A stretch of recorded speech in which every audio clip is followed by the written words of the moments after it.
à 90 minutes en face. Il est membre du bureau politique, par ailleurs secrétaire général du Front des démocrates camerounais. Il est originaire du département de la Léquié, c'est dans la région du Centre Cameroun.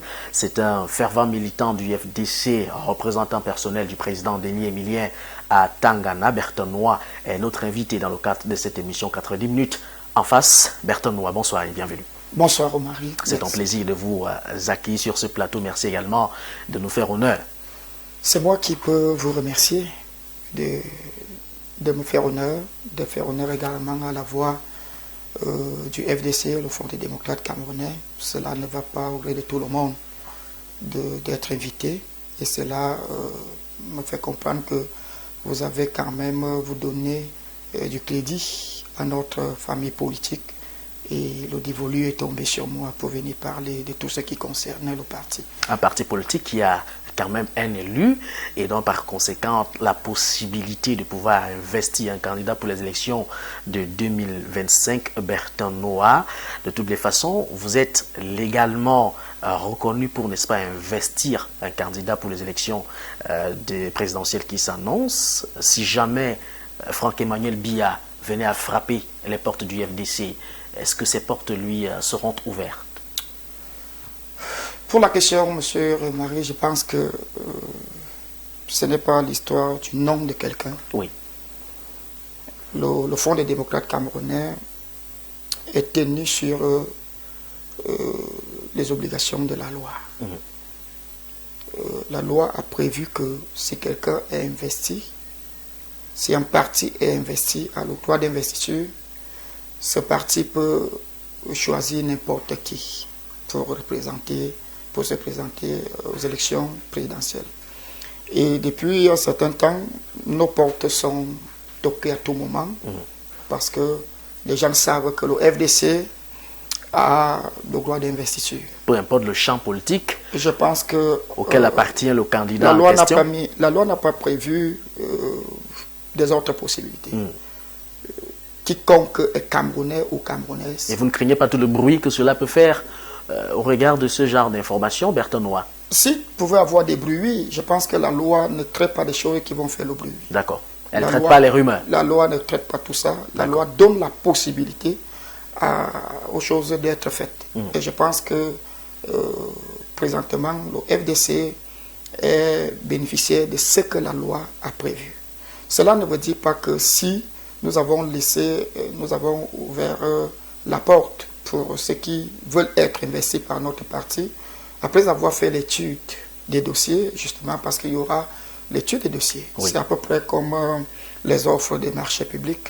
C'est-à-dire que on fait l'appel d'offres et des candidats viennent. Il faudra que nous choisissions, que le FDC, s'il décide de choisir M.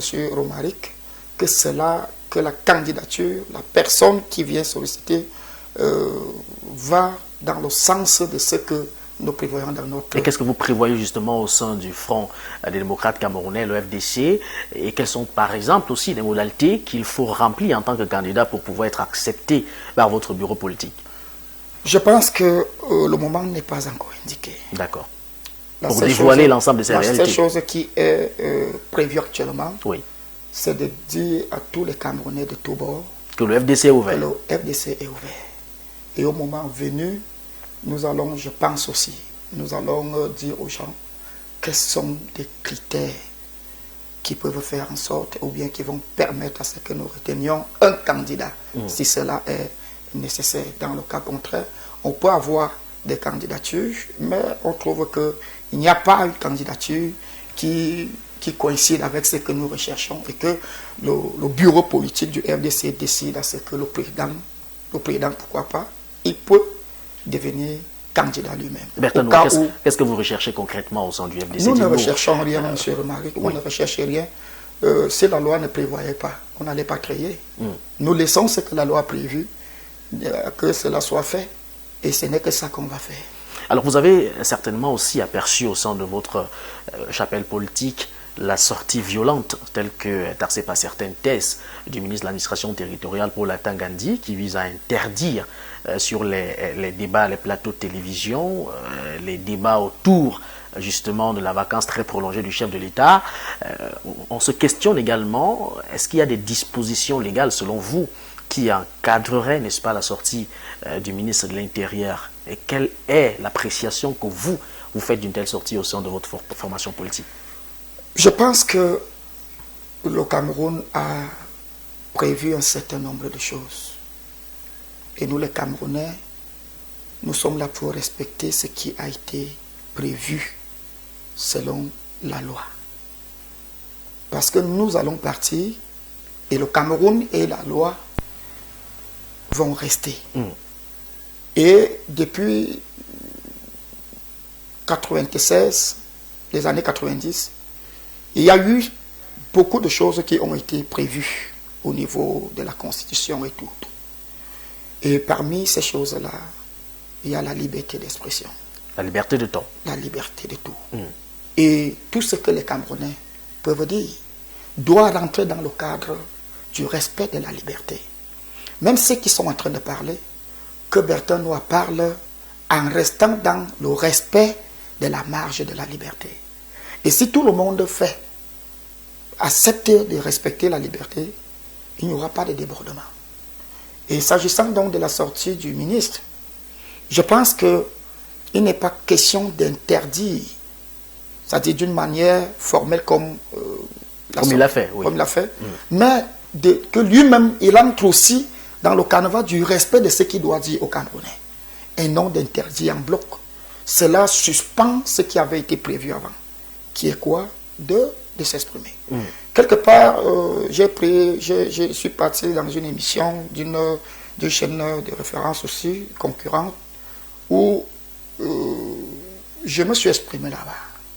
Parce que la question qui m'a été posée, c'était que l'interdiction qui a été donnée par le MINAT provient du fait que il paraît que ce sont les partis d'opposition qui ont lancé cette information. Et moi, je leur ai dit que je ne bannis pas ça. Mais j'ai fait l'analyse dans un autre aspect. L'aspect là où est-ce que je me suis attardé, M. Romaric, j'ai compris que quand je lis les Écritures, les Saintes Écritures, parce que je les lis pour que je sois édifié. De la même façon aussi que nous lisons les ouvrages des gens, les philosophes, les Socrates, et tous ces gens-là qui nous édifient. Il ne faut pas aussi s'en passer de ne pas lire la parole de Dieu. Et quand j'ai demandé que qu'est-ce qui peut véritablement être à l'origine, pousser quelqu'un à ce qu'il déclare de telles choses. Qu'est-ce que vous avez constaté dans la lecture? Je ne me suis pas penché sur le volet politique. Je me suis penché parce que l'apôtre Paul s'est agressé à Timothée qui était son fils spirituel. Dans le livre de 2 Timothée chapitre 3 au verset 3, il lui a parlé des signes de la fin du temps. Et parmi ces signes, il a énuméré comment est-ce que les gens vont se comporter à la fin des temps. Ainsi, le comportement du ministre Paul Atanga-Ndi... Le comportement n'est pas beaucoup plus... Je ne me suis pas attardé dans le volet politique. C'est que les gens sont en train de perdre le sentiment envers les autres. Ils sont cruels. Ils ne veulent pas du bien aux gens. Voilà ce que Paul a prévu. Il a dit des choses qui vont vraiment annoncer les signes de la fin du temps. Et peut-être les partis d'opposition, les politiciens peuvent récupérer ça, mais je ne traduis pas ça dans ce temps. Je traduis ça dans le volet où ce sont des signes de la fin du temps, où je n'ai plus le sentiment envers vous. Et coïncidement, justement, les deux aspects se coïncident. Je veux dire coïncident. D'ailleurs, on a l'apôtre Paul et puis Paul Atanga-Ndi. Et si vous voulez nous faire comprendre, en français facile, que la sortie de Paul Atanga-Ndi serait des signes qui annoncent la fin du temps, Bertin Noir? Non, pas dans le sens là. D'accord. Vous refusez d'aller dans ce sens? Je refuse d'aller dans le sens là. Et votre lecture maintenant? Parce qu'en dehors, monsieur le mari, en dehors du fait que ça va dans le sens politique, est-ce que chaque jour, il n'y a pas de meurtre? Il n'y a pas de gens qui décident que tel n'est plus là? C'est récurrent. Ça veut dire qu'en dehors du domaine où nous sommes en train de parler, c'est quelque chose que nous avons au quotidien. Et c'est pour cela que moi j'ai pensé que même si les aspirations politiques sont dedans, c'est parce que nous sommes en train d'acheminer, d'entamer une phase. Et ces figures politiques rangent bien sûr ce que vous êtes en train de mettre sur la table dans le registre de l'insécurité. Certainement, on aura l'occasion d'en parler au cours de ces programmes. Bertrand Noah, est-ce que vous pensez réellement, en tant que secrétaire général d'une formation politique comme le FDC, j'ai envie de poser la question simple. Où est-ce que vous voyez le Cameroun en 2025, Bertrand Noah? Est-ce que vous en avez déjà discuté au sein de votre formation politique de l'avenir de ce pays? Vous savez que, pour être clair, il y a d'inquiétude. Et cette inquiétude, je dirais, est normale. Parce que l'année 2025 est une année compliquée sur la scène politique. Peut-être aussi déterminante. Et très déterminante, pas même peut-être, déterminante. Dans le sens où il y a déjà un peuple qui se plaint, qui crie et qui veut voir une autre ère politique naître. Il y a des partis d'opposition qui se multiplient et qui donnent la pression. Il y a beaucoup d'enjeux pour l'année prochaine, 2025. Et ce que je dois dire ici, c'est que je pense que le plus important n'est pas de crier pour que l'année là soit commence à faire peur aux gens. Mais est-ce que tout le monde est à la hauteur de devenir ce qu'il parle? C'est là le problème. Et l'année prochaine, 2025, est comme l'examen. Qui voudrait que c'est le fort, c'est la personne qui a appris ses leçons, l'élève qui a appris, qui doit réussir. Est-ce que c'est ça qu'on retrouve au niveau de la scène politique, beaucoup plus avec les partis d'opposition? Ce n'est pas ça. C'est beaucoup plus le bavardage. Mais sur le terrain, on ne trouve pas. C'est pour cela que je pense qu'il y aura plus de bavardage et l'année prochaine, les choses vont se passer. Simplement. Et vous faites partie de ces formations politiques qui ne bavardent pas beaucoup, mais qui prouvent à travers des actions posées sur le terrain, Bertrand Noah. Nous n'avons pas besoin de bavarder. Nous savons déjà que vous avez un élu au sein justement de l'exécutif municipal de Monateli. Le FDC, sur les 10 dernières années, oui. Sur les 10 dernières années, il y a eu plus de 200 et poussières de partis qui sont nés. Qui ont émergé. Oui. Mais le FDC, sur les 10 dernières années, est le seul parti, en 10 ans, qui a pu avoir quelque chose de contraire. Ceci pourquoi? Parce que nous sommes arrivés en politique avec des ambitions et non des frustrations. Il y a beaucoup de leaders qui ont créé les partis politiques parce qu'ils ont été déçus par le gouvernement. Certainement, ils attendaient quelque chose, cela n'a pas donné. Des crises au sein des groupes et tout. Ils ont été frustrés. Ils sont arrivés sur la scène politique. Et automatiquement, ils ne peuvent pas faire comme le FDC. Le FDC est né par des jeunes et qui est dirigé par un jeune qui est en train de prouver réellement sur la scène politique, avec des moyens très limités. Je voudrais vous dire qu'en 2018, le 9 juillet, quand on met sur pied le FDC, c'était un peu rigolant. Hein? Non loin de Messassi. Des gens qui ont vu la création de ça, vous n'ignorez pas comment ça se passe. Parce que les gens n'ont pas la vision. Les gens ne veulent pas oser. Et pourtant, quand on écoute le chef de l'État, dans ses discours, il voudrait dire aux jeunes que prenez vos responsabilités. Et lorsque un jeune comme vous et moi, l'un de nous se lève pour prendre ses responsabilités, les gens ne veulent pas l'encourager. Et le FDC est né comme ça. 1 an et demi presque après, en 2020, nous nous sommes levés pour aller aux élections municipales et législatives. Oui. Et je voudrais vous dire une chose, que c'est à partir de là que j'ai compris que c'est sérieux. Et en date au mois de février dernier, nous avons fait notre rentrée politique. Le président, nous avons fait une conférence de presse. Oui. On était encore là, dans notre siège à Tchinga. Et c'est là où le président s'est exprimé pour dire que les élections présidentielles ne sont pas le voie bébé. Les gens n'ont pas compris. Et moi qui suis à côté de lui à chaque moment, ça me dit quelque chose. Parce que rien que pour préparer les élections municipales à Monateli, oui. M. Romaric Ça demande beaucoup, une je mobilisation n'imaginais sur le pas. plan logistique, sur le plan C'est humain. un investissement financier. Oui. énorme. Rien que le jour des élections, rien que ce jour, mon atelier a 73 villages, pratiquement 75 bureaux de vote. Et dans ces 75 bureaux de vote, ne sont pas autour du centre-ville, Oui. sont loin. Et loin. Et le LDC a réussi à mettre dans tous les bureaux un représentant. Si jeune à un an, moins d'un an et demi de la création. Moi qui vous parle, j'étais chef de zone.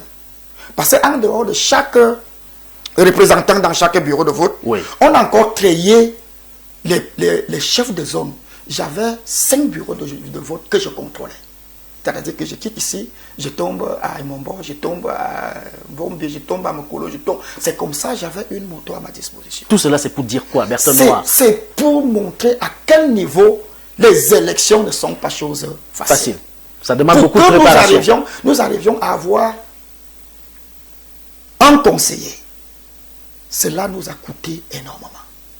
C'est pour cela que je pense que si nous voulons aussi monter, il faut que nous nous préparions à ce que nous allons entamer une élection présidentielle qui est une fois plus que ce que nous avons eu.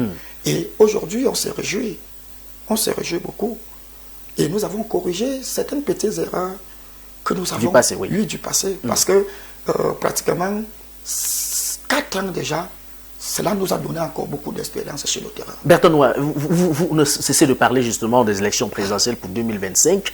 Depuis quelques minutes, à vous entendre, vous semblez mettre de côté ce qui est prévu pour 2026, les élections municipales, les élections justement législatives et bien d'autres. Est-ce à dire que vous, en tant que formation politique, vous ne représenterez pas des candidats pour ces élections, vous resterez simplement concentré pour 2025. Une fois 2025 passé, ça suffit. Nous sommes très loin de penser de cette façon. Pourquoi? Parce que ce n'est pas maintenant qu'on peut blaguer avec les élections 2026. Lorsqu'il faille que nous multiplions même les conseillers municipaux, parce que nous aurons beaucoup de conseillers. Nous allons même gagner des mairies, que ce soit dans la Liquier, où nous sommes implantés très fortement, qu'ailleurs dans tout le centre. Et partout où on peut trouver qu'il y a une localité, que le FDC peut discuter. C'est un peu Parce que c'est pas peut-être un peu trop d'optimisme. Non, c'est le zèle qu'on a de la politique. D'accord. On veut oser. On veut oser. Nous sommes un groupe de jeunes garçons, des jeunes filles, des jeunes dans l'ensemble, qui veut oser avec la politique, dans ce pays. Et je suis sûr que nous allons atteindre notre objectif. Parce que depuis 2020, le FDC n'a plus jamais manqué une élection, une échéance. Vous pouvez vous imaginer, après 2020, nous sommes partis aux élections régionales. On a eu 4 voix. On a pris l'expérience là-bas. En 2023, l'année dernière, mars, le 12 mars, on est parti aux élections sénatoriales. On a eu 87 voix. J'étais le représentant, le coordonnateur du département d'Union Esso, en Balmayo. Imaginez-vous que vous avez un seul conseiller et on a challengé avec le parti au pouvoir dans le centre. Et nous avons obtenu 87 voix alors que nous avons un seul. Pourquoi? Parce que notre profession de foi est convaincante. C'est-à-dire que quand on te présente notre profession de foi, tu as comme impression que tu tombes devant quelque chose qui te donne un avenir espérant. Et justement, parce que vous parlez d'avenir, Bertrand Noir, on a écouté lors du discours prononcé par le président Denis Emilien Atangana en 2023, il annonçait justement la tenue de votre grand congrès. C'est des rencontres entre militants et au cadre même du parti politique afin de pouvoir penser astuces et même stratégies pour conquérir le fauteuil présidentiel pour l'année 2025. Sauf que jusqu'ici, nous sommes presque au mois de novembre, on n'a pas vu de congrès. Le congrès est un très grand moment pour le parti. D'accord. Il y a beaucoup de choses qui doivent être réunies. Ça, c'est dans l'interne. C'est officiellement connu. Le jour que Si vous voulez vous marier, Oui. vous n'allez pas parler de tout ce que vous êtes en train de réunir pour votre fête. Non, nous ne parlons pas encore de ce qui doit être dit au sein du Congrès. Nous parlons justement de l'implémentation de ce qui avait été annoncé. Nous sommes à un mois de la fin d'année. Vos compatriotes certainement se posent des questions.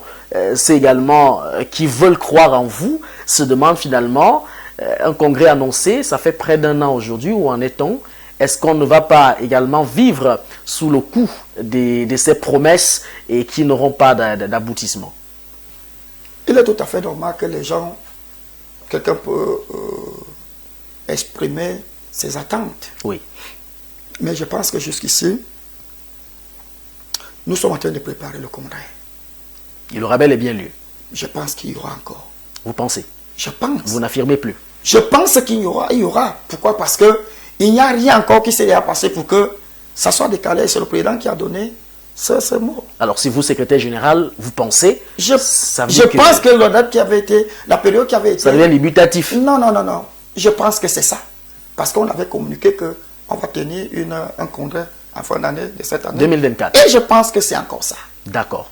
Ça veut dire que les chiffres ou alors l'annonce, on y croit encore. D'ici là, on croit qu'on va donner le temps que le congrès va se passer. Alors, vous avez également, au sein de votre formation politique, Berton Noir, déceler quelques mots, quelques problèmes ou quelques différends auxquels sont confrontés les Camerounais dans leur quotidien. Vous avez espoir, justement, une fois avoir conquéri le fauteuil présidentiel, de faire changer ou bouleverser les choses. Peut-être avec vous, on va recenser quelques problèmes auxquels sont confrontés les Camerounais, pour être encore un peu plus précis, peut-être sur le plan de l'éducation, de la santé. Est-ce que vous avez au sein de votre parti décelé ces nombreux problèmes dont parle d'ailleurs ou fait allusion le président Denis Emilia Tangana? En dehors de tout ce que les Camerounais connaissent. Qu'est-ce qu'ils connaissent? Les Camerounais ont un véritable problème que ils se sentent déjà lésés. Par qui? Par le système. Il faut faire le tour. En date du 13 avril, nous sommes partis installer le bureau départemental du Nyong-Ekele. C'est quand tu descends sur le terrain que tu comprends ce que les gens disent de la politique. Et avec nous les jeunes, quand vous parlez à nos égaux, c'est de la pierre qu'on veut casser. Parce que c'est à peine que quelqu'un te répond avec un petit respect, un brin de respect. Peut-être il t'a regardé, il ne te reconnaît même pas. Mais il ne manque pas de te tenir un langage décevant. Que partez là-bas avec vos histoires. On est fatigué. Il n'y croit plus. Il n'y croit plus. Un jeune te dit que je suis allé, j'ai pris le bac en mécanique, j'ai fait l'INSEC, j'ai fait l'UT, j'ai eu le concours à une école de formation depuis que je me suis formé. Il y a d'autres qui sont déjà dans des petits garages de motos là. Et ils ne s'en sortent pas. Et tu as comme l'impression que tu es devant quelqu'un qui a déjà tout effacé dans sa tête. Mais au fur et à mesure que nous évoluons, on est en train de convaincre un certain nombre de jeunes. Et faisant appel de ce que vous venez de poser comme question, le RDC pensait remettre les pendules à l'heure. En faisant quoi? En intégrant la jeunesse. Dans le monde de la politique? Oui. Pourquoi? Tant que la jeunesse ne s'implique pas en politique, elle aura des problèmes elle-même. Je suis sûr qu'entre vous et moi, on se comprend. On va se comprendre. C'est beaucoup plus pour les téléspectateurs Berton Noir. Quand je parle de vous, oui, c'est la grande d'âge qu'on a. D'accord. Là, on se comprend. Et le véritable problème actuellement, c'est que la jeunesse a tourné le dos à la chose essentielle qui remet les pendules à l'heure. C'est la politique. C'est ça qui gère la société. Le jour que la jeunesse va s'impliquer, et comment déjà s'impliquer? Parce que j'ai été dans la commission de révision à Kolafamba. Oui. Je vois les chiffres des inscriptions.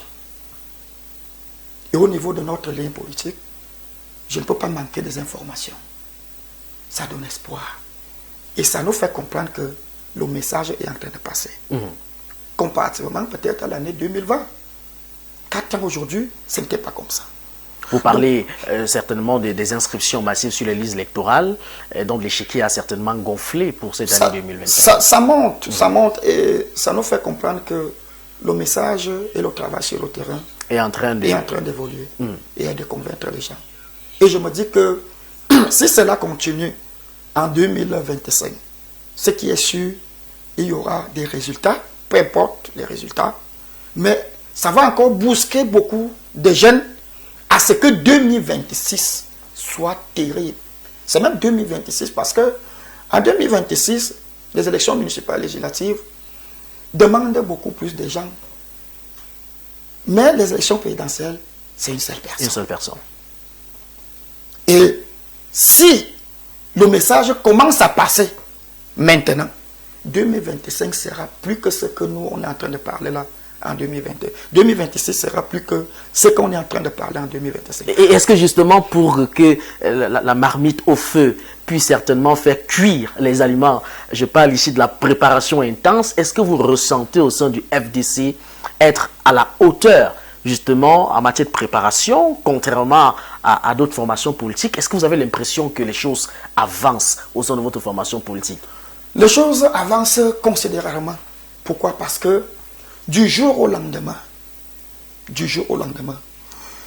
la crédibilité, notre crédibilité en tant que parti politique prend de l'ampleur.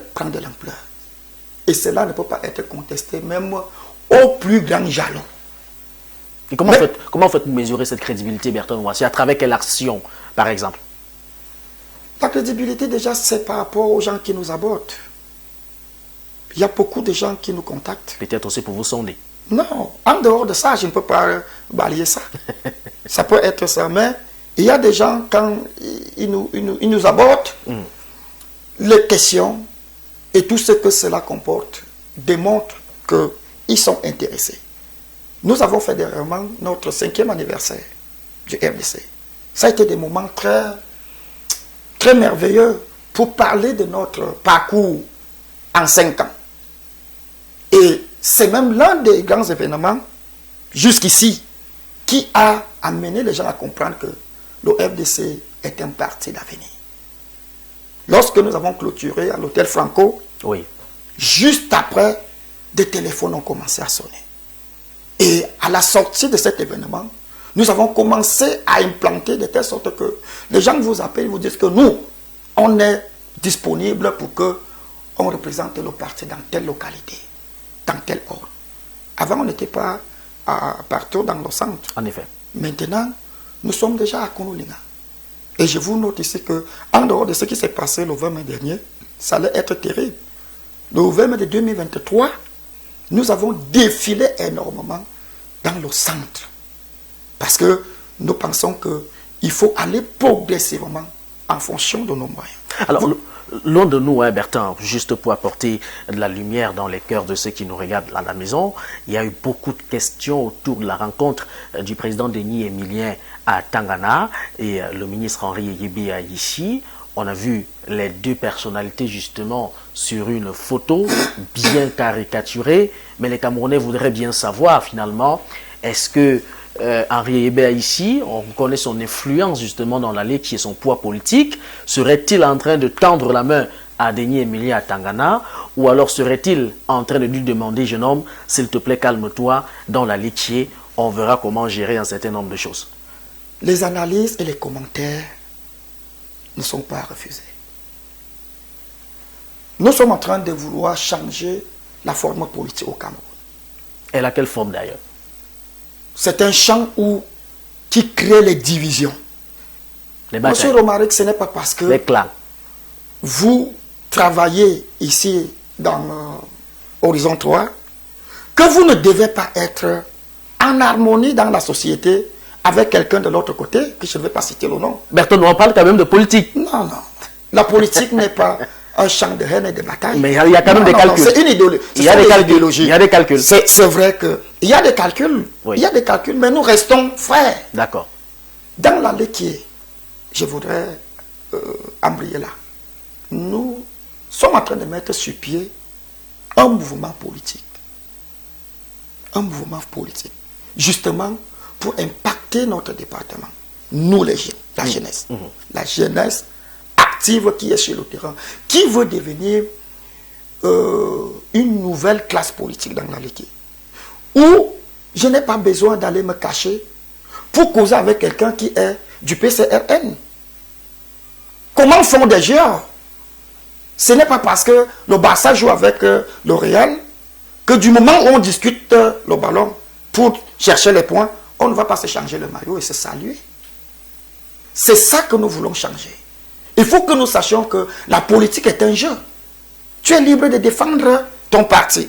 Mais juste après, là, allons boire, allons manger. Et qu'est-ce que vous dites donc à ces téléspectateurs qui veulent savoir? Est-ce que finalement la présence de Denis Millier à Tangana, c'était tout simplement un esprit de fair play, c'était une visite de courtoisie avec un autre militant justement du camp adverse? Qu'est-ce que vous dites à ces Camerounais? Je pense que la première des choses, c'est que nous sommes des Camerounais.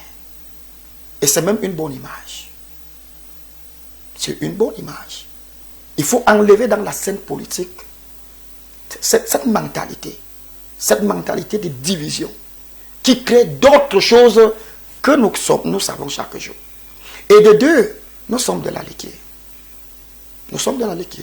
Et le président Denis Emilien Tangana est un leader politique qui nécessairement, il y a des besoins dans la Ligue. En tant que fils, qui se retrouve dans l'obligation de se retrouver avec le ministre Eyebe. Il y a beaucoup de raisons qui n'ont rien à voir avec ce que les gens peuvent penser. Je le dis comme ça. C'est-à-dire que du fait que nous sommes dans la Ligue, moi j'ai des amis, dernièrement on a partagé le plateau chez vous ici avec un frère Hubert Vol, oui, qui est du CAC, citoyen actif du Cameroun. Moi je suis du FDC. C'est un ami, c'est un ami. À tout moment, on peut s'écrire, on peut s'appeler. Pourquoi est-ce que ça devient beaucoup de polémiques s'il y a une image qui ressort où le président Denis Emilien Tangana est ensemble du ministre Eyeba ici? Peut-être parce qu'on reconnaît le poids politique de l'homme. Là, on veut absolument chercher les poux dans la calvétie. Alors que nécessairement, cela ne dit pas ça. Je vais vous dire que il y a un mouvement des élites, des forces vives de la Ligue. Oui. À chaque moment où il y a quelque chose, les gens se concertent. Dernièrement, il y a eu des obsèques, des hautes personnalités et tout et tout. Il y a souvent une réunion qui se passe à l'hôtel de ville. Tu vas faire comment? Parce que tu es du FDC, tu ne vas pas te retrouver au milieu de tes frères de la Ligue, parce que c'est le président, le ministre, et il y a qui est le président là-bas, qui coordonne. Je pense qu'il faut que nous enlevions ce genre d'attitude dans la scène politique. Et qu'on comprenne que je suis du FDC, je dois parler de la politique qui regarde le FDC, mais en dehors de ça, je dois me saluer avec vous, on doit sympathiser. Et au-delà justement de cette volonté de refaire la politique au sens justement de l'environnement jeune camerounais, il y a également la volonté pour le FDC de revoir un certain nombre de choses au sein de l'appareil éducatif de notre pays. Vous êtes certainement aussi au courant de la sortie de Madame la ministre en charge des enseignements secondaires du Cameroun, qui a bien voulu supprimer les notes de délibération aux examens officiels probatoires, baccalauréat et même BEPC pour l'année scolaire 2024-2025. Comment est-ce que vous accueillez une telle nouvelle? Tout ce qui arrive pour être bien pour le Cameroun, quelle que soit la personne qui vient avec. C'est pour cela que le FDC ne s'attarde pas aux dénominations. D'accord. Le FDC voudrait que les choses qui doivent être faites pour le bien-être du peuple camerounais. C'est une sortie salutaire au sein du FDC. Pardon? Cette décision, elle est salutaire pour le FDC? La décision... Mais attendez un peu. Lorsqu'il arrivait des moments où on délibère un examen à 7, à 8, Romaric, est-ce que ça pouvait nous faire croire que le niveau sera bien? Moi, je voudrais... Nous saluons ce qui a été fait cette année. Et on demande à ce que cela soit continuel.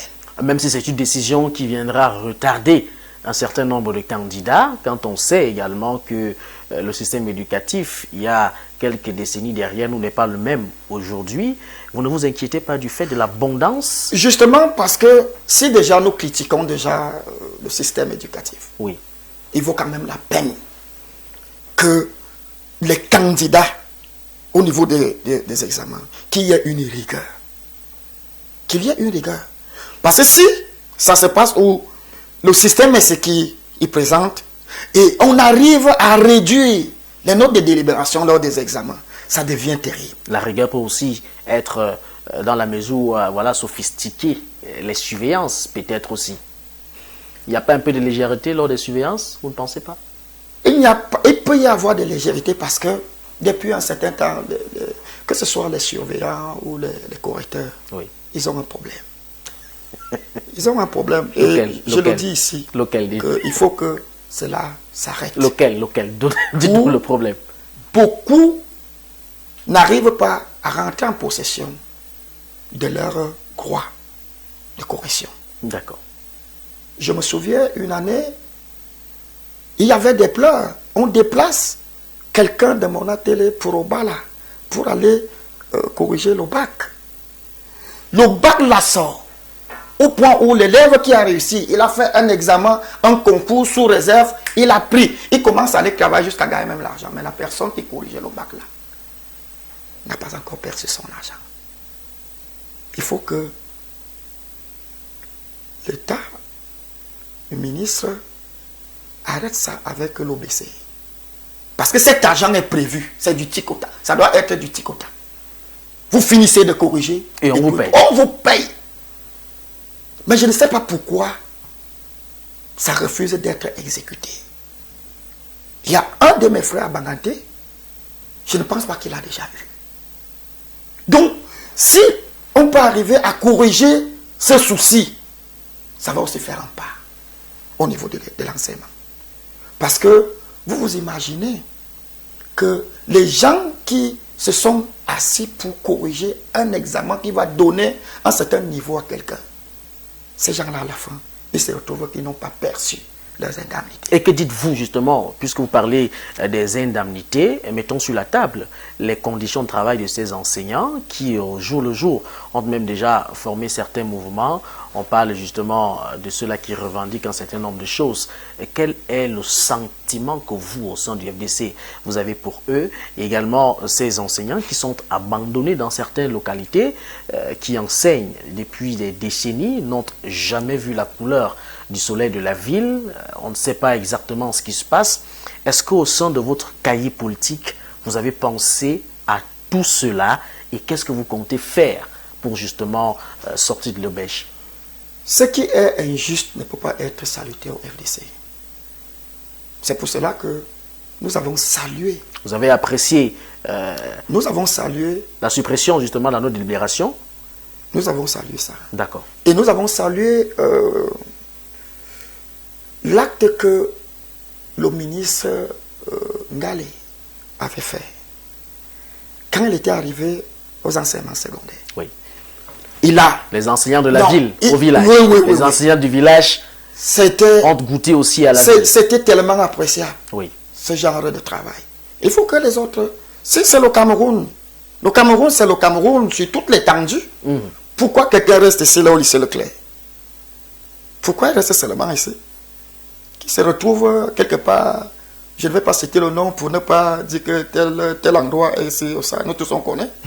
C'est bien quand on les change comme ça. Et le FDC à notre niveau, nous pensons que le domaine de l'enseignement a beaucoup de problèmes. Il faut que le gouvernement, dans l'ensemble, gère ça. Est-ce que les solutions sont déjà inscrites au sein du cahier politique du FDC? Les solutions seront améliorées. D'accord. Parce que il y a déjà quelque chose. Il y a déjà quelque chose. Au fur et à mesure que nous constatons des choses qui se passent sur le terrain, nous sommes obligés d'ajouter ça pour apporter ce que les Camerounais peuvent avoir comme satisfaction. C'est-à-dire vous travaillez justement en fusion avec le gouvernement, le système en place pour améliorer la Nous ne condition de vie travaillons des pas avec Camerounais. le système comme si on était côte à côte. D'accord. Vous faites des propositions. Nous travaillons en fonction de ce que la société ressent. Et dans chaque domaine ressent quelque chose. Et nous n'avons pas besoin d'aller ailleurs. Tout Camerounais lambda, tu peux l'interviewer en route. Tu lui demandes que comment tu vois la scène politique dans l'ensemble. Il va te dire. Comment tu vois le système éducatif. Il va te dire un mot. Et toutes ces choses-là sont des informations que le FDC, parfois, pas pour collecter. Et ça fait en sorte que nous sachions véritablement le petit Camerounais lambda ce qu'il a comme difficulté dans un domaine précis. Alors, il faut dire quand même que l'ensemble de ce travail, les coalitions justement en ont besoin. Bertrand Noah, j'ai fait allusion ici à ces différents mouvements, l'ATP et l'APC, qui ont quand même besoin de vos efforts et que ces efforts soient mis ensemble pour justement participer à, je veux dire, au bien-être des Camerounais. Est-ce que vous, au sein du FDC, vous êtes partant pour ces coalitions? L'Alliance pour une transition pacifique, son responsable l'a si bien signifié, il a élidé le mot politique pour pacifique. Est-ce que vous êtes partant pour une telle coalition ATP ou APC de Jean-Michel Nitier ou même encore du professeur Olivier Billet? Déjà, voilà une correction, une rectification qui s'est passée dans les mouvements-là. Oui. Ce n'est plus politique, c'est pacifique. Oui. Ça veut dire que on peut toujours encore modifier. En date du 20, au mois de février, quand on a fait notre rentrée politique. Février 2024. Le président, les journalistes qui étaient là n'ont pas manqué de poser des questions par rapport à ces mouvements-là. Monsieur Romaric, c'est tout à fait normal et bien de s'unir. De faire ensemble. Parce que quand on se met ensemble, forcément, on mutualise les efforts, les idées, oui. Tout ce que cela doit donner pour qu'il y ait la réussite. Pourquoi? Parce que nous avons trouvé des insuffisances individuellement. C'est-à-dire que vous restez comme ça, vous-même vous sentez que moi seul, je ne peux pas entretenir la salsa. Parce que vous avez évalué vos faiblesses avec tout ce qui est ici. Et vous avez jugé que non, il faut que j'ajoute Bertrand ici là. Il faudra donc que lorsque nous serons ensemble, qu'on arrive à ce que ce qui t'a manqué de faire seul, que nous puissions faire ça parce qu'on s'est unis. Oui. Le problème n'est pas la mutualisation. Ce n'est pas un problème d'alliance. C'est quoi le problème? Ce n'est pas un problème de coalition. Et d'ailleurs, les deux termes-là, je me dis que les gens confondent. Alliance et coalition. L'alliance et la coalition. Oui. Je pense, sauf si je me trompe, l'alliance devrait être pour des personnes qui ont une vision commune. Vous avez une idéologie politique qui va converge, ensemble, qui vont dans le même sens. Oui. Et vous pouvez donc vous retrouver. Parce que vous avez trouvé que ma vision politique avec celle de Bertrand donne. Il faut qu'on travaille ensemble. Et par contre, la coalition, c'est juste par rapport à quelque chose que vous allez atteindre un but. Vous vous regroupez pour atteindre un but.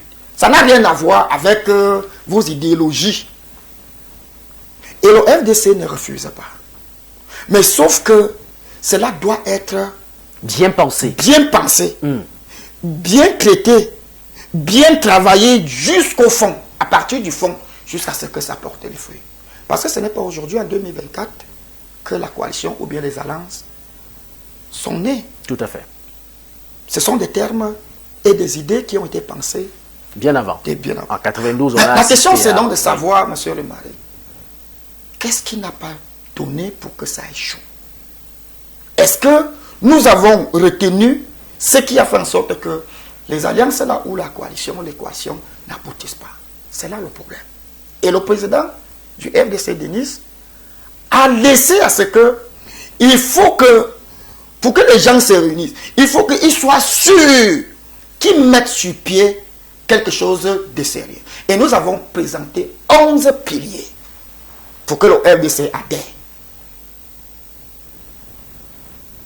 Je pourrais vous envoyer ça un jour sur WhatsApp. Voilà la condition.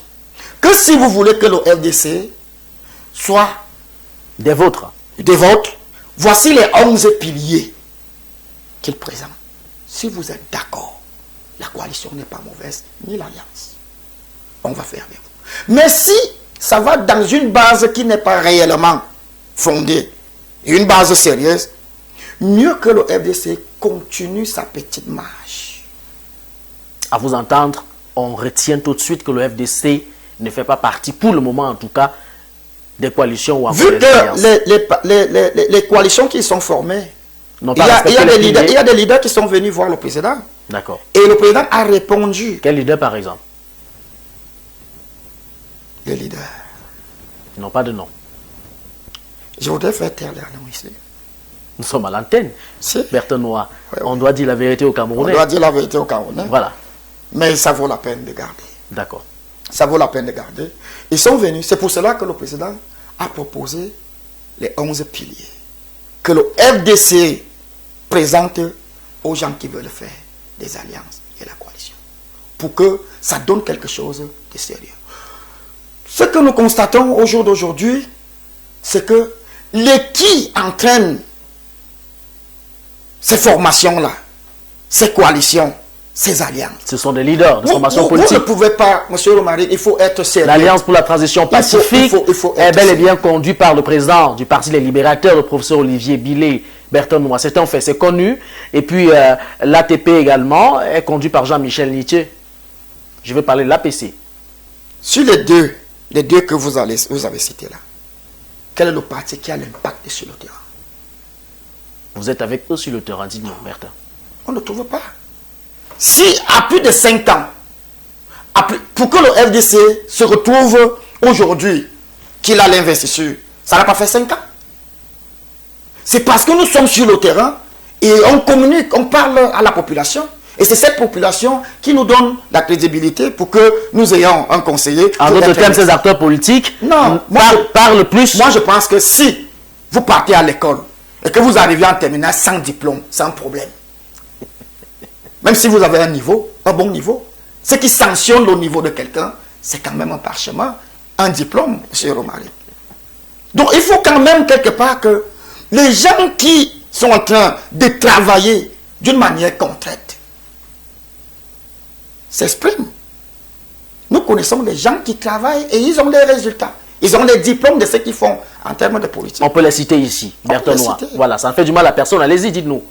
Il y a Cabral. D'accord. Il y a Cabral. Il y a Cabral qui peut parler avec quelque chose derrière lui. Si tu n'as rien dans ta gibecière, tu vas dire que tu as chassé. Sauf que Cabral Libi, selon le professeur Olivier Billet, reçu sur le plateau d'Horizon Midi vendredi par Jordan Youssef Omekong, il a tout de suite avoué que Cabral Libi faisait partie ou fait partie justement de cette coalition.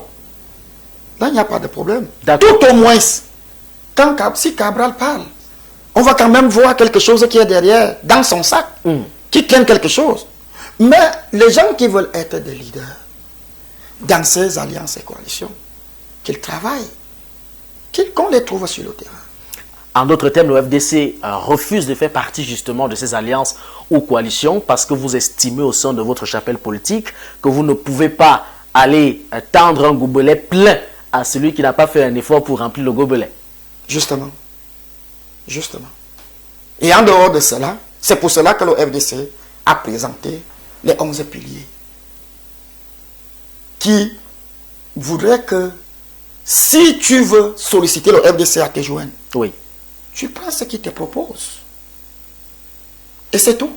Voilà la condition qui a été donnée. Peut-être aussi, c'est un mouvement de refuser les conditions, les 11 piliers. Ça veut dire que... En matière de calcul politique, chacun recherche son avantage. Si donc tu me tends la main et que je te propose ce que je juge pour que je sois avec toi, oui, tu refuses. Comment est-ce que je vais m'engager? Je suis un perdant. Et là, qu'est-ce que je veux trouver de positif en ça? Nous sommes un parti qui a l'investiture. Et ce ne sont pas beaucoup de partis qui ont l'investiture, je dirais. Actuellement, une élection présidentielle et tu es parti qui a l'investiture, c'est sérieux. Et tu ne peux donc pas te retrouver en arrière-plan pour ne pas avoir ton mot à dire dans une coalition ou une alliance. Tu dois être la première personne, l'une des premières personnes qu'on doit solliciter. Et on doit te donner la place de parler, de proposer ce qu'il faut. Parce que tout au moins, tu as quelque chose de contraire. Et tu n'as pas pris ça au hasard. Nous, on a travaillé pour avoir un conseiller. Certainement, c'est sur cette base-là que vous affirmez que la politique n'est pas le voir bébé. C'est-à-dire aller dans un supermarché, acheter un peu de lait, un peu de couche. Ce n'est pas le voir bébé parce que le coût du voir bébé ne représente rien. Oui. Même si tu vois comment tu t'es battu pour aller dans un supermarché, ça ne représente Rien. Parce qu'il y a beaucoup de choses qui rentrent en politique. Et cette année même, 2026, quand on va descendre pour chercher l'électorat, municipalité, législative. Maintenant, le fait que le FDC a proposé dans toutes les commissions, ça nous permet que nous sachions le nombre des électeurs dans chaque localité. Et on va faire la campagne de proximité. On n'a plus besoin de faire les foules dans un certain nombre de choses. On se rapproche à ton niveau, même en soirée, on vient causer. Alors Bertrand Noah, parlons justement d'autre chose à présent. On regarde du temps qui est très évolutif. Vous le savez un peu plus mieux que moi, entre 2013 et 2018, il n'y a que le gouvernement camerounais a consacré 75 milliards de francs CFA aux plus de 300 communes que compte le Cameroun, justement pour prendre soin de ces infrastructures routières. Ça met quand même sur la table ici la question de la décentralisation, quand on sait que seulement pour entretenir l'autoroute Yaoundé-Douala, ou pour construire cette autoroute-là, il a fallu un peu plus de 800 milliards de francs CFA. On se pose bien la question si la décentralisation est fonctionnelle dans notre pays. La décentralisation est en train de prendre corps. Si on dit que... C'est pas un mot politique, ça? Non. En train de prendre corps. C'est en train de prendre corps. Qu'est-ce que ça veut dire? Pourquoi? Parce que il y a quand même quelque chose, il y a des petits actes qui sont en train de se poser. Dites-nous, lesquels? Dernièrement, j'ai vu chez moi à mon atelier où il y a des travaux, parce qu'il y a certaines routes qui sont des routes régionales, qui sont en train d'être travaillées tout et tout. Ça fait foi que c'est à partir de la décentralisation que ces genres de travaux sont faits. C'est pour cela que j'utilise le terme que la décentralisation est en train de prendre corps.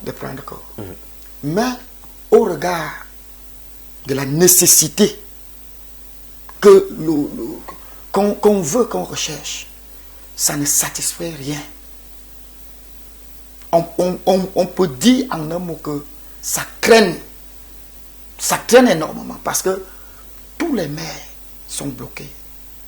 Il n'y a rien qui est de contraire. C'est-à-dire, comme j'ai utilisé le terme, que c'est en train de prendre. Pourquoi? Parce que il y a une mentalité des gens qui se sont habitués à manipuler les fonds. Et on leur dit maintenant que non, les fonds là vont aller auprès de Romaric, désormais. Humainement, ils deviennent malades. Il faut que le gâteau se mange. Il faut absolument retenir ça. C'est pour cela que depuis 2013, comme vous avez dit, il n'y a pratiquement pas grande évolution. Ils essaient, c'est à peu près comme vous avez un gâteau, mais qui ne vous appartient plus. Au lieu de me donner, vous coupez un peu, vous me donnez. Est-ce que sur cette base, on doit donc dire que le Cameroun est indivisible? Bertrand Noah, lorsqu'on mange le gâteau dans un endroit précis, entre des individus bien connus, dans un cercle restreint, sans toutefois penser justement à tous ceux-là qui sont dans les localités, les bas-fonds de village et bien d'autres choses encore. Moi, je pense qu'il faut que la seule chose qu'il faut, c'est que que les gens respectent ce que les gens ont écrit comme loi. Il faut l'application, la mise en pratique. Oui. Parce que c'est là où le Cameroun traîne d'exécuter les lois, ce qui avait été prévu. C'est pour cela que quelque part, nous avons tenu une discussion où beaucoup pensent qu'il faut le fédéralisme. Il faut le fédéralisme ici.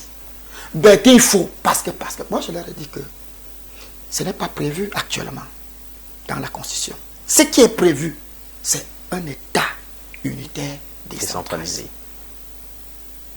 Et si on applique ce qui est prévu dans la Constitution, les localités, nos petites localités, les mairies et tout, Romari seront tranquillement tranquilles.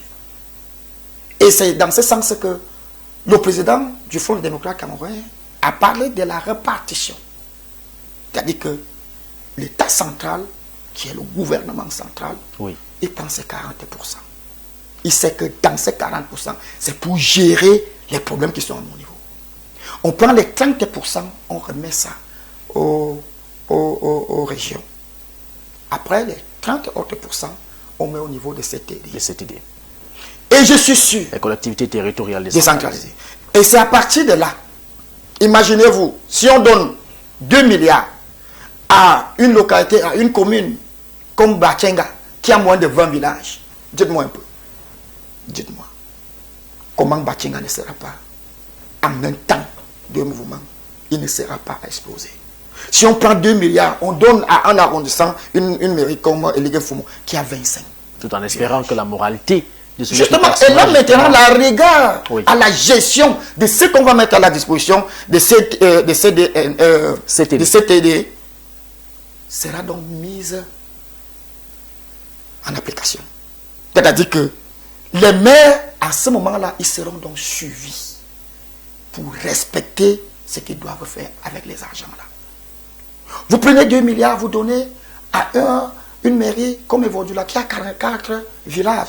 Comment est-ce que cette mairie ne va pas s'engager à faire des projets, à acheter même les niveleuses, des engins, pour que la maman qui vient d'un village où c'est difficile pour que la moto aille prendre ces régimes de plantain arrive à Evodula et charge la voiture et vient ici à Yaoundé.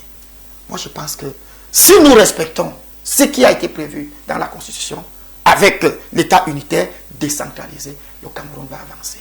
Et le Cameroun, justement, ne peut avancer, Bertonois, que si et seulement si il y a un projet politique bien concret, un projet de société bien concret, qui vise justement à convaincre non seulement l'électorat, mais aussi l'ensemble même des Camerounais.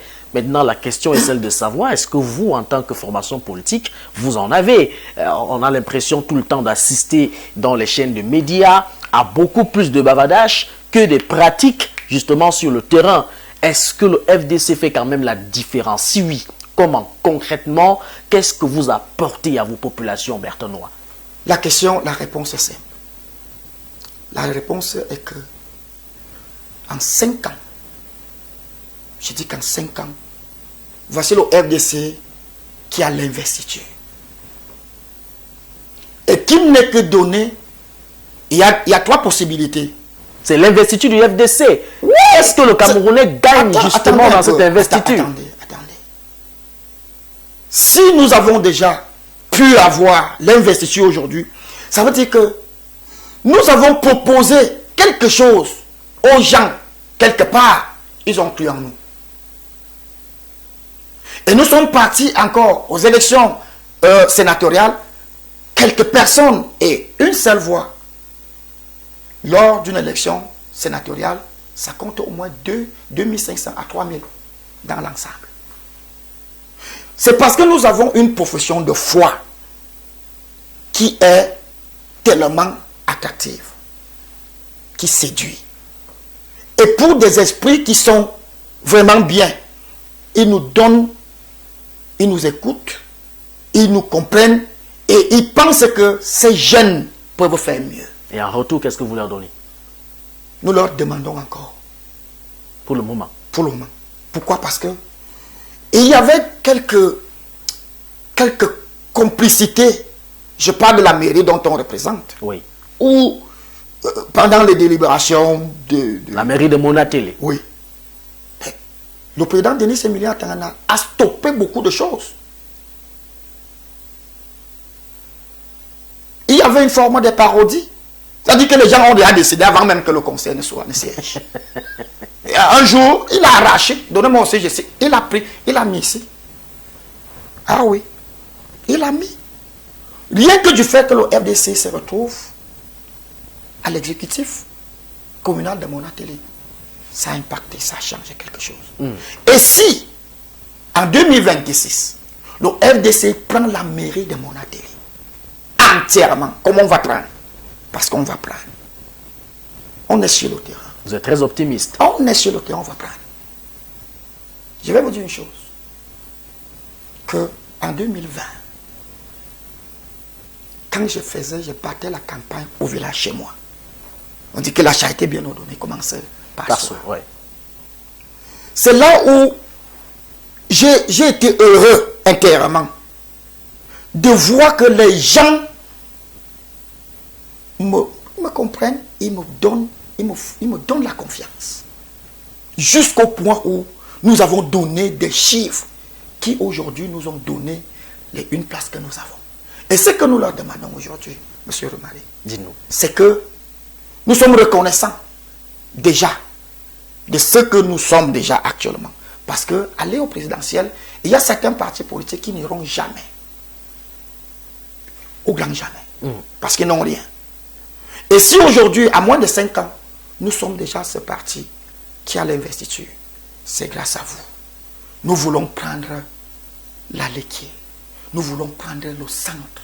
Nous voulons nous installer pour que les jeunes prennent référence sur nous. Et je vais te dire quelque chose encore. C'est qu'au jour d'aujourd'hui, dans la Léquier, ça se bouscule. Nos téléphones souffrent. Que je voudrais être à ça, je voudrais être à Ebebda, je voudrais être à Eliguen-Foum, je voudrais être.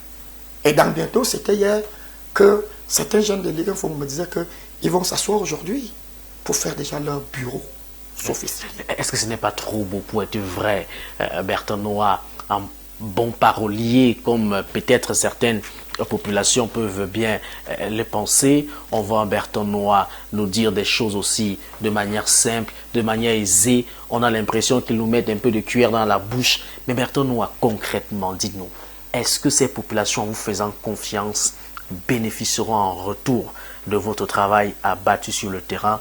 Est-ce que ce travail améliorera ou alors améliorera, n'est-ce pas, leurs conditions de vie? C'est toutes les questions justement que l'on peut se poser. Ce que je peux leur dire, c'est avec assurance, c'est avec détermination. Pourquoi? Parce que à l'âge que nous sommes, oui, ce qui est sûr, c'est que si je deviens maire de mon atelier, je pourrais être maire un temps après je quitte. Ça veut dire que si je travaille mal, au bout d'un certain temps, quand je vais partir, je serai toujours à mon atelier. Et je vais toujours passer devant la cour des mêmes gens. Et je vais souffrir des mots qui vont me lancer. Donc, M. Romari, je serai dans l'obligation de travailler. Parce que la majorité, moi j'ai fait le lycée technique de mon atelier. De la première année en première, avant d'aller au lycée technique de Bafia, de la première en terminale. Il y a des jeunes qui me connaissent. Et c'est ça qui fait une dette morale comparativement à quelqu'un qui est déjà trop âgé. Il sait que la mort peut... Bien que la mort prend tout le monde. Mais si on va selon la réalité, je peux encore espérer, entendre encore.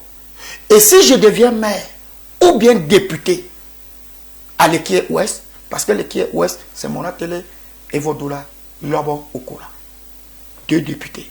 Si je deviens un député sur les 2 de l'Équier Ouest, le mari, je serai dans l'obligation de réaliser.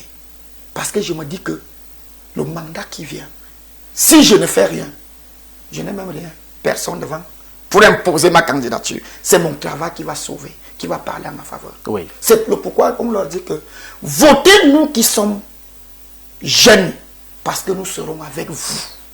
Si on ne travaille pas bien, personne ne nous connaît en haut, vous nous enlevez.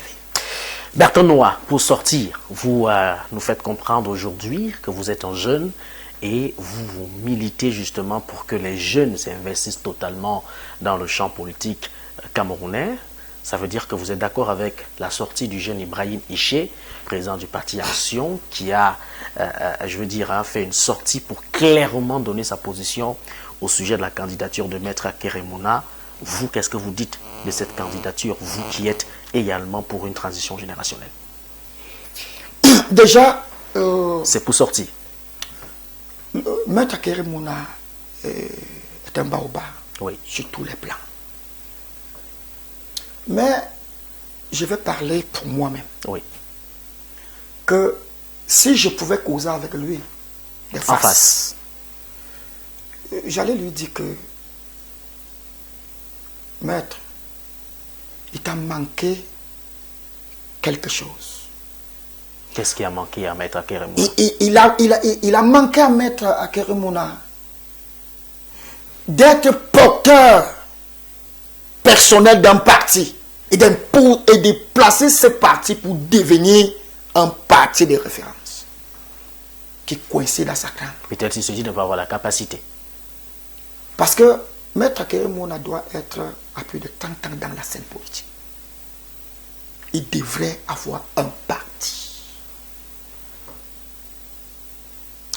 C'est-à-dire qui aujourd'hui ne souffre de rien. Le fait de ne pas en avoir est un échec. Moi, je pense que c'est un problème. Pourquoi il n'a pas? Si nous, le FDC, en 5 ans, on a, et on aura plus, comment il se retrouve en 2024 et pas encore prendre le véhicule ailleurs? Je pense que ce n'est pas sérieux. Parce que c'est une référence au Cameroun. Il n'a plus besoin en 2024, je parle de ça personnellement, il n'a plus besoin en 2024 d'aller louer la voiture chez quelqu'un. Il devrait déjà avoir son parti. Au moins un élu dedans. Cela allait le mettre au plafond. Mais le fait qu'il vient prendre le parti chez quelqu'un, moi je me dis que ça a beaucoup d'autres enjeux. Bertrand Noah, nous sommes effectivement à 21h30. Le temps justement consacré à cette émission est arrivé à sa fin.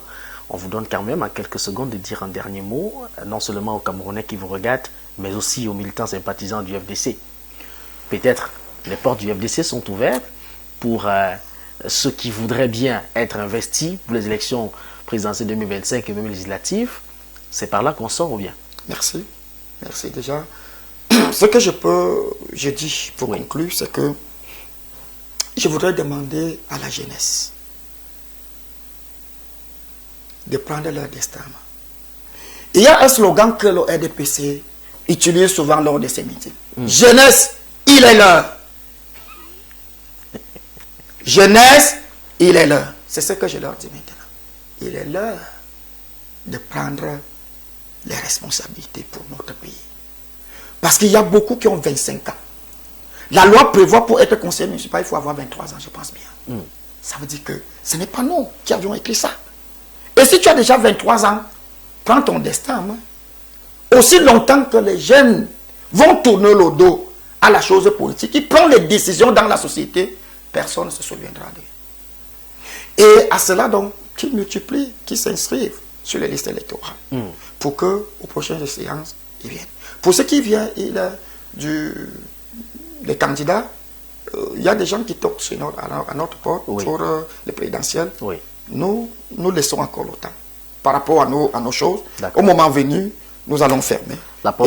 Les portes seront fermées. Ils seront fermés. Et nous allons entamer d'autres choses. C'est d'ailleurs par là que nous allons sortir Bertrand Noah, tout en rappelant que dès le 2 janvier prochain, les électeurs pourront encore et davantage même s'inscrire sur les listes électorales pour justement faire gonfler l'échiquier électoral de notre pays. Justement, en 2025 se passe bien. En 2025, tout va se passer très bien. Oui. Tout.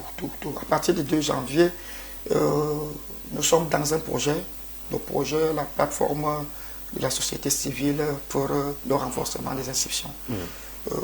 qui est financé par l'Union européenne. On a fait, on a lancé le projet le 4 juillet à l'hôtel Diega, dernièrement, en partenariat avec la fondation Fabridge Ebert. Oui. Et dans ce projet, j'ai eu la grâce d'être parmi les responsables et je suis le superviseur départemental de la LECI. C'est toujours pour augmenter, pour contribuer à ce que les gens s'inscrivent. Et en dehors de cela, dernièrement, quand j'étais à la commission annuelle à Elekama, Kolafamba, je vous assure que moi, je salue les efforts que Elekama est en train de faire. Il faut que nous soyons sérieux. Il y a beaucoup de difficultés, comme partout ailleurs. Mais comparativement aux années antérieures, il y a des choses qui sont... Elekama est en train de faire des choses extraordinaires. De faire beaucoup de choses. Pourquoi? Parce que Elekama se retrouve sous la pression. Il y a les réseaux sociaux, il y a tout est déjà nu. Obligé, vraiment, quel que soit, de faire un travail sérieux. Et nous espérons justement avoir Eric Sousset, le directeur général d'Elections Cameroun, dans le cadre justement de ces programmes 90 minutes en face. Berton Noir, merci d'avoir accepté de répondre et de vous prêter à ces jeux. Je vous remercie infiniment parce que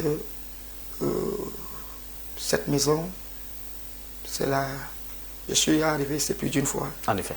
M'offre l'opportunité de m'exprimer et de parler du Fonds des démocrates camerounais. Et je pense que les Camerounais qui nous suivent à tout moment, on leur donne l'envie de comprendre que ce n'est pas la sorcellerie qu'on parle de la politique, mais c'est quelque chose de concret et de réel. Et le tout se passe justement sur les antennes d'Horizon 3 Télévision. Mesdames, Messieurs, bien le merci à toutes et à tous d'avoir été des nôtres dans le cadre de ce programme 90 minutes en face, membre du bureau politique et secrétaire général du Front des démocrates camerounais FDC. C'était donc Berton Noah, notre invité.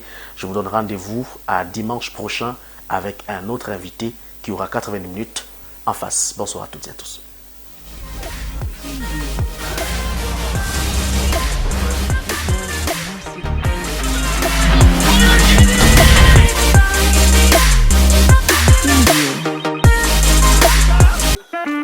Horizon 3 fait sa rentrée de programme.